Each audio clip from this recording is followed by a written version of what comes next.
You're watching Home TV, Channel 6. The water keeps on rising. From Des Moines to St. Louis, the Midwest is drowning, while the Mississippi is expanding. Gaze, the military, and the commander-in-chief. Finally, a formal decision from President Clinton. And Eye on America. Tonight, jobs, immigration, and the American dream. Why the tide is turning. This is the CBS Evening News. With Dan Rather in the Mississippi Valley and Connie Chung on assignment in Los Angeles. Good evening. Sunshine came to parts of the Mississippi Basin today, but make no mistake, no one should be misled. The Midwest is being pounded without mercy. The Mississippi River is flooded for more than 500 miles, from McGregor, Iowa, to below St. Louis's Great Arch. The wide Missouri River is flooded for almost 900 miles, from Omaha, Nebraska, to below St. Louis. At least 29 people have died. A minimum of 22,000 homes have been damaged, and more than 16,000 square miles of farmland are flooded. The Mississippi and Missouri rivers have surged to maximum crests and joined forces at their nexus just north of St. Louis. The city of St. Louis proper has been mostly spared because of a 52-foot wall built in the early 1970s. But water backing up from the Mississippi caused this flooding. Look at this down here. This is new flooding. The backup waters caused a levee to cave in along the banks of the River du Père. That water surged in to a blue-collar neighborhood filled with working people, flooded out many square blocks. Officials fear that the flooding could grow worse. Had it not been for that 52-foot wall built in the early 70s, much of St. Louis probably would have looked this way today. About 15 miles north of St. Louis, where the Missouri and Mississippi have surged together. A farm, a family, a dream. Now a drowned dream. Multiply this picture by thousands of times over, and you can begin to understand why damage estimates are now $10 billion and still rising. To give you some idea of comparison, the total damage from Hurricane Andrew last year, $18 to $19 billion. $10 billion and still going up here. This whole area is soaked, swollen, not just where the Missouri and Mississippi come together. Perhaps here you can see it better than anywhere else. Normally you can see the outlines of the two rivers down there. Now what you have is one vast and still expanding inland lake that stretches for miles outside the normal confluence of the Missouri and Mississippi. 30 miles upriver from St. Louis Arch now, the town of Hardin, typical of what has happened in many towns. This was seen 24 to 36 hours ago when the levee broke. This is what it looks like when the water came surging over the levee. And as the water continues to pour over the levee into Hardin, this is what it looks like now. The town bridge washed out, home after home, barn after barn, business after business, road after road, flooded out. The heroes of Hardin, and there are many heroes down there, fought bravely against time and the river. They lost when the levee broke. 80 miles north of St. Louis, Quincy, Illinois, West Quincy, Missouri, is a 200-mile stretch where there's no way to cross the river. All bridges are out. Here is one of the reasons why. Quincy, Illinois, West Quincy, Missouri. The levee gave way. The fight to hold back the river, lost, gone. The water came surging through, knocking out two bridges plus a rail bridge. In West Quincy, where you're looking now, where the water is just sweeping over it, people said when the levee gave way, it's coming to get us. It got us. There is no way to get from one side of the river to the other except by air. Major disruptions of barge traffic, rail lines, and air traffic. Long-haul and short-haul rail lines affected. 11 general aviation airports are underwater. One of the positive signs, one of the signs of hope along the river is here. The bridge between Keokuk, Iowa, and Hamilton, Illinois, They're working feverishly to reopen it, and it may be reopened tomorrow. Keep in perspective that over 500 square miles of Mississippi River Basin has been affected by these floods. Stories of horror, hope, and heroism abound. At ground level, at water level, Vicki Major has one of those stories. Keith and Polly Thurman can't believe they had to leave their South St. Louis home. Can't believe how fast the River des Peres chased them out. Guys, it's like Niagara Falls, just flowing that fast. I didn't think it'd get it. At least not this high anyway. I figured it'd be lower. This part of South St. Louis flooded before back in 1973, but then the water only got to about knee level. The people here were caught so off guard yesterday because they never expected the water to get this high. It's unbelievable, say residents, because the River des Peres is normally just a trickle. River des Peres is dry, just like you're sitting right here, just like you're standing right here. Yes, this is very unusual. The city of St. Louis sent out work crews from forestry, parks, even the sanitation department to help with sandbagging efforts. Our people's home is at stake, and everybody's working together. The Red Cross has opened shelters for people left homeless by the flood, particularly the very young and the elderly. We can't get in there at all because the water's all up. So we'll have to wait till the water goes down. Upriver in West Alton, former presidential candidate Ross Perot toured the flooded areas today with the Salvation Army, promising to donate $1 million outright and another $1 million in matching funds to flood relief. Strong, tough people who just figure they'll get by are the kind of people you like to help. Polly and Keith Thurman want to sell their house if they can, but that's later. Right now, they just want to go home. What do you hope for now? Hope for it to drop real fast. But it won't. It will be days, even weeks, before they can go home again. Vicki Mabry, CBS News, St. Louis. Back up high over the Mississippi, you're reminded that not just Illinois and Missouri, but also Iowa has been especially hard hit by these floods. In Davenport, Des Moines, and elsewhere, the story is one of water everywhere, but little that's safe to drink. Sandra Hughes is covering in Des Moines. Water is flowing through the pipes in Des Moines for the first time in 9 days. The local paper heralded its return.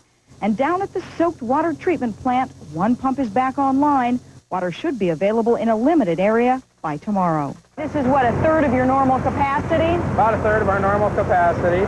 It is a 1,750 horsepower electric motor. When the Raccoon River flooded the treatment plant July 11th, Waterworks manager L.D. McMullen started round-the-clock work. Have you ever gone through anything like this before? Never.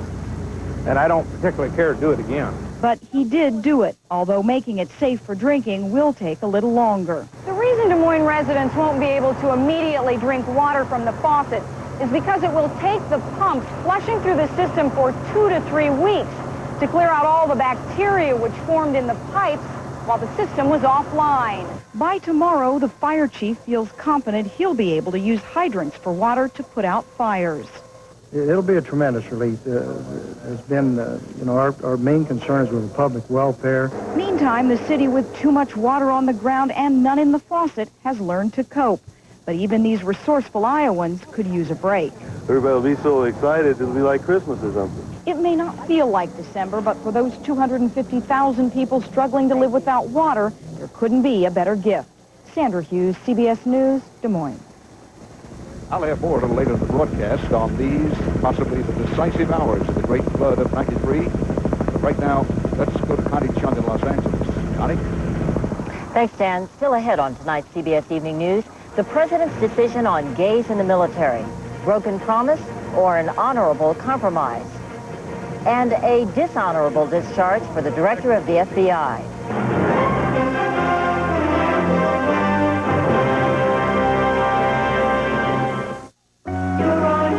Her name is Sarah, and she's lucky, because today she'll encounter egrets doing dances and alligators in the wild. She'll see how other moms take care of their kids. And she'll be doing this, recycling, through a program of the National Park Service and its recycling partner, Dow. We can make a difference in what tomorrow brings. Together with the National Park Service and folks like Sarah. Dow lets you do great things. With all I've got to do, I can't afford a sleepless night. So when I feel I can't sleep, I take Maximum Strength Nitol. It's safe and it works fast, and that means a better night's sleep. Get to sleep in minimum time with maximum strength Nitol. Why is Tux medicated pads the brand of hemorrhoid relief hospitals trust most? Because when hemorrhoids flare up, Tux provides soothing, cooling relief on contact. Tux, the brand hospitals trust most. President Clinton finally made it official today. As expected, he retreated from his campaign promise to lift the ban on gays in the military. As White House correspondent Susan Spencer reports, what Mr. Clinton did do fell far short of that. Hoping to end one of the most politically damaging controversies of his presidency, Mr. Clinton today assembled a room full of military brass to applaud his plan, one he defended as the best possible, given strong opposition to lifting the ban. It is an honorable compromise that advances the cause of people who are called to serve our country by their patriotism. The new policy does not penalize anyone for being gay, but only for engaging in homosexual conduct. That was the price for Pentagon approval. And given his own shaky relations with the military, Mr. Clinton had to fashion a policy the Joint Chiefs would buy. It's a very difficult issue for all of us. There were strong feelings on both sides, and I think we have come up with a solution that we can all live with. Recruits will not be asked about their sexuality, but gays who discuss it may trigger an investigation. That, gay Congressman Barney Frank says, is the problem. It says that any expression, essentially, of your sexual orientation, anywhere, anytime, any place, kicks you out. Other gay activists who wanted the president to lift the ban despite the opposition declared this just another cave-in. President Truman had a favorite saying. We all know what it was. The buck stops here. President Clinton, let's pass the buck around and see where it lands. At a late afternoon press conference, the president bristled at the idea that he had compromised his principles. First of all, I think I did stand by my principles. Under this policy, a person can say, I am a homosexual, but I am going to strictly adhere to the code of conduct. Opponents of the compromise predicted a political disaster lies ahead for Mr. Clinton. He hopes this will end it. The blazes it will. The fight is on. But Mr. Clinton wants no fight, since this subject combines elements of military service, broken promises, and gay rights. His fervent wish is that the Senate will give it a nod, and the issue finally will go away. Susan Spencer, CBS News, the White House. Mr. Clinton finally moved today on another long-playing dilemma requiring his decision: how to deal with FBI Director William Sessions' refusal to resign and go quietly. Law correspondent Rita Braver has our report on that. Charging the FBI is in turmoil because of misconduct and lack of leadership by William Sessions, the president today fired the embattled FBI director. I called Director Sessions a few moments ago and informed him that I was dismissing him effective immediately. We cannot have a leadership vacuum at an agency as important to the United States as the FBI. Attorney General Janet Reno had reviewed a scathing Justice Department report that found Sessions and his wife had used FBI facilities, including cars and planes, for personal reasons. I have concluded that the director has exhibited a serious deficiency in judgment and that he does not command the respect and competence needed to lead the Bureau and the law enforcement community. Sessions, who broke his arm Saturday, had refused to resign. He claimed career FBI officials were out to get him because of his efforts to promote women and minorities. Now, because of what I would term scurrilous attacks on myself and on my wife of 42 years, it has been decided by others that I can no longer be as forceful as I need to be in leading the leading the Federal Bureau of Investigation. The president will name a new FBI chief tomorrow. It's expected to be New York federal judge Louis Freeh, a former FBI agent. Sessions was a Reagan appointee, and today Senate Minority Leader Bob Dole criticized his firing in the middle of a 10-year term. But the administration insists politics was not involved. Rita Braver, CBS News at the FBI. A possible break in the investigation of the House Post Office scandal. Former Postmaster Robert Rhoda pleaded guilty today to 3 misdemeanors and agreed to cooperate with prosecutors. The post office allegedly was used by members of the House to illegally convert stamps and stamp vouchers to cash. Ways and Means Committee Chairman Dan Rostenkowski has been one target of the investigation. He says he did nothing wrong. There is much more of the CBS Evening News ahead, including particle pollution, perfectly legal and potentially lethal.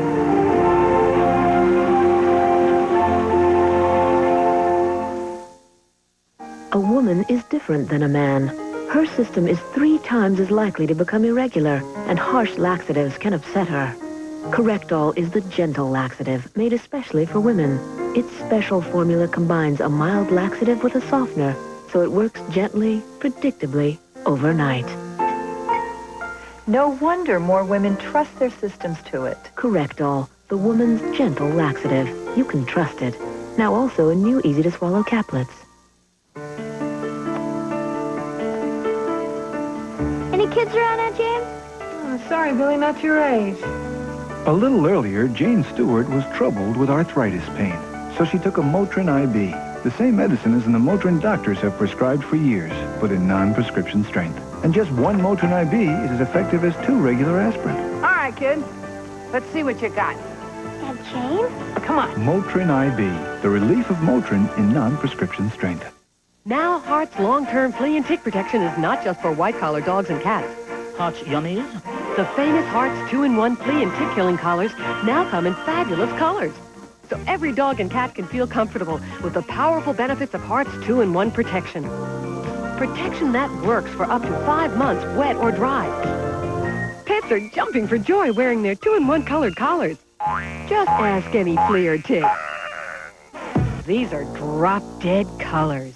He was obsessed with a TV star. Then he killed her. But you don't have to be famous to fear a stalker.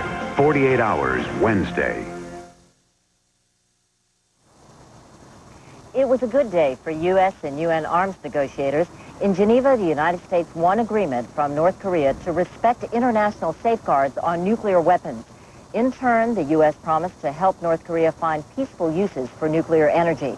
In Tokyo, Prime Minister Miyazawa surprised his victorious opponents by refusing to resign and plunging Japanese politics into turmoil. Miyazawa's party lost its majority in yesterday's election, but it is still the largest party in parliament and may try to form a coalition government. Government and business here in Southern California and across America have spent billions of dollars cleaning up the air, removing stuff like benzene and ozone. But now, some scientists say they've been missing a more obvious target that could be just as dangerous to breathe. Correspondent Bill Lagatuda reports. Just when you thought it was getting safer to breathe in America, think again. While smog, caused mostly by the exhaust from cars, is becoming less of a threat because of cleaner gas, new studies show a simpler problem has been largely ignored. 17 died of poison in the air. Plain old soot, particles of dirt and smoke in the air that used to make the country's industrial zones intolerable. Soot may not turn the skies black every day anymore, but it still kills, and often. Studies from the EPA and Harvard University suggest that 50 to 60,000 deaths a year may be caused by particle pollution. What he found was a striking correlation between that high level of particulate emissions and hospital complaints for respiratory ailments and then deaths. Construction sites, leaf blowers, diesel trucks and buses all spit out some soot. But factories like this one in the Utah Valley make the most and do the most health damage to young people, the elderly, and asthma patients like Susan Tellum. Because I have asthma, when the air is dirty, I am affected so much so that I feel that I could die at any moment. Of the $35 billion a year the nation spends to scrub the skies, only a fraction goes toward vacuuming out soot. There's a serious public health problem here that needs to be addressed, and that the current standard is not protecting public health adequately. The scientists have found that even the legal limits for soot may be way too high, and are saying tonight that dirt in the air may be a pollution killer, second only to secondhand cigarette smoke. Bill Lagatuda, CBS News, Los Angeles. Coming up next, Eye on America. Tonight, waves of immigrants and why so many Americans want to wave them off. Orchard crisps? Where are my harvest crisps? Relax, Reg. They're still here. Orchard crisps are new. With whole grains and the taste of real fruit baked in. Apple cinnamon. banana walnuts. And low fat. I'm speechless. For once. I love them. For a touch of arthritis pain, my husband takes Advil. Doctors recommend Advil most for minor arthritis pain, and it's gentler on his stomach than aspirin. He says Advil lets him get back to doing what he loves. Advil, advanced medicine for pain. Day 2. Details, details, details. They think of everything. After a day of sightseeing, Royal Caribbean had iced tea and juices waiting for us at the dock. Back on the ship, an artist was carving an ice sculpture for the midnight buffet. That kind of attention to detail seems not the exception but the rule. We could all learn something from the way they do business at Royal Caribbean. You've got some Royal Caribbean coming. It may surprise you to learn who, over 30 years ago, was the first car maker to build cars with seat belts, to make safety glass standard, the first U.S. car maker to offer anti-lock brakes, and who today offers more models with dual airbags than any other manufacturer. That company is Ford Motor Company. We're committed to making safety innovation an important part of quality. Ford Motor Company. Quality is job one. It's working. Bug bites driving you crazy? How to treat and protect yourself. Plus, continuing flood coverage. Harry Smith live from the crisis area tomorrow on CBS This Morning with Paula Zahn. The United States is often called a nation of immigrants, and no wonder. Immigrants were admitted to this country last year at a rate of 1 every 33 seconds. And more choose to live right here in California than any other state. Add in thousands of illegal immigrants, and many Californians are saying, enough. Bill Whitaker reports tonight's Eye on America. Guess where this is? Guess again. It's Orange County, California, traditional bastion of the white middle class. Sure, plenty of Orange County still looks like this. But more and more of it looks like this.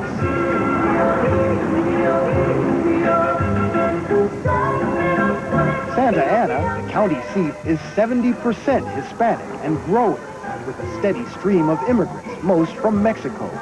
And now, with California's economy in the dumps, anti-immigrant sentiment is on the rise.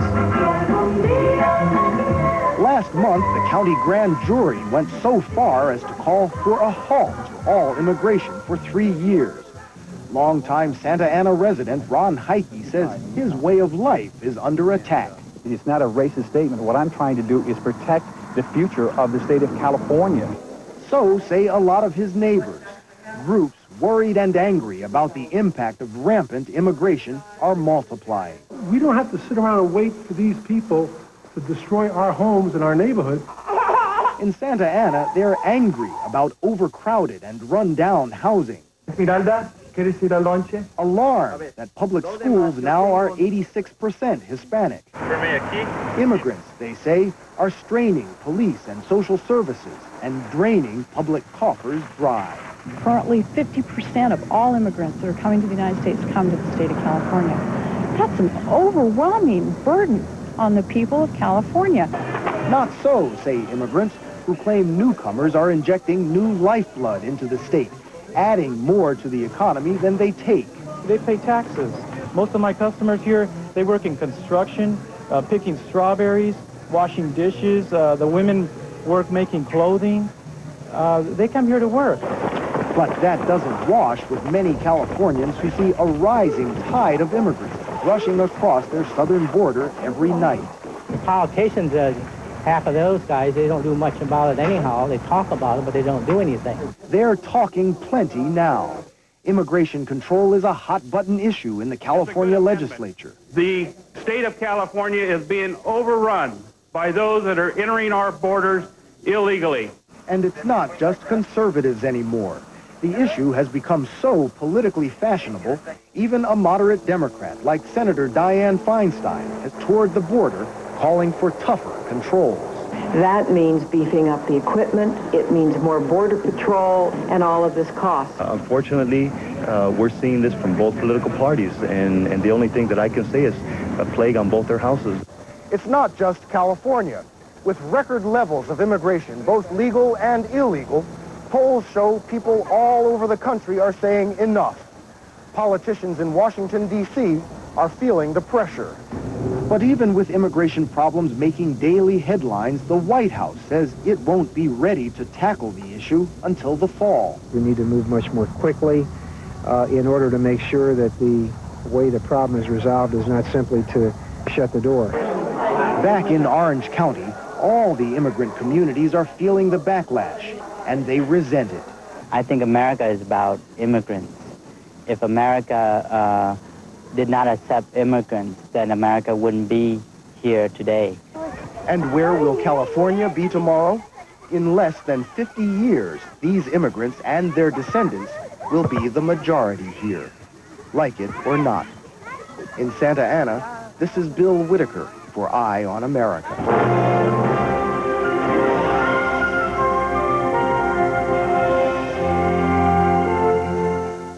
Ever wonder what happens to your initial investment when you buy certain mutual funds through a broker and pay front-end fees? Well, by the time they charge you sales loads and account fees, it's actually costing you hundreds of dollars before you start. But now there's a better way. At Charles Schwab, you can choose from 200 well-known no-load mutual funds with proven track records. You pay no loads and no transaction fees. So if you want all of your money to work for you, maybe it's time to come to Schwab. Grows with care and with planning. With life insurance from the Farmers Insurance Group, your money can grow for later on. Life insurance can help protect your family now as well. Farmers Life Insurance. For safety today and security tomorrow. Farmers Insurance Group. For life. Just beneath the surface of your skin, surrounding the cells, that's where the athlete's foot fungus grows. So that's where you have to get to cure your athlete's foot. Mycotin is what you need. Mycotin is specially formulated to penetrate the skin surface with myconazole and kill the annoying fungus right where it starts. So if you want to get rid of your athlete's foot, remember, you've got to penetrate to cure. Mycotin penetrates. Mycotin cures. The doctor said to use hydrocortisone cream for my itch. Try Preparation H hydrocortisone cream to effectively relieve problem itch. It worked great, and I didn't need a prescription. Preparation H hydrocortisone cream, prescription strength without a prescription. Attention heartburn sufferers. If antacids work, why do I keep getting heartburn? You know, frequent heartburn may be a sign of a more serious medical problem. Your doctor has treatment plans that can help. Frequent heartburn. Isn't it time you talk to your doctor? Dan Rather has been out covering the flood damage in the Midwest all day today. He has some closing thoughts now from just outside St. Louis. A lot of talk growing here now about a new fear, a new danger for the flood victims. The danger of compassion fatigue. The danger that other Americans in other parts of the country may wane in their support, encouragement, and help. A danger for the flood victims that their fellow Americans may not have the will, the determination to stay with them all the way. Connie? Thanks, Dan. And that's our news. Harry Smith will have the latest on the Midwest flooding live from the Mississippi on CBS This Morning. I'm Connie Chung in Los Angeles. For Dan Rather and all of us at CBS News, thank you for joining us. Good night.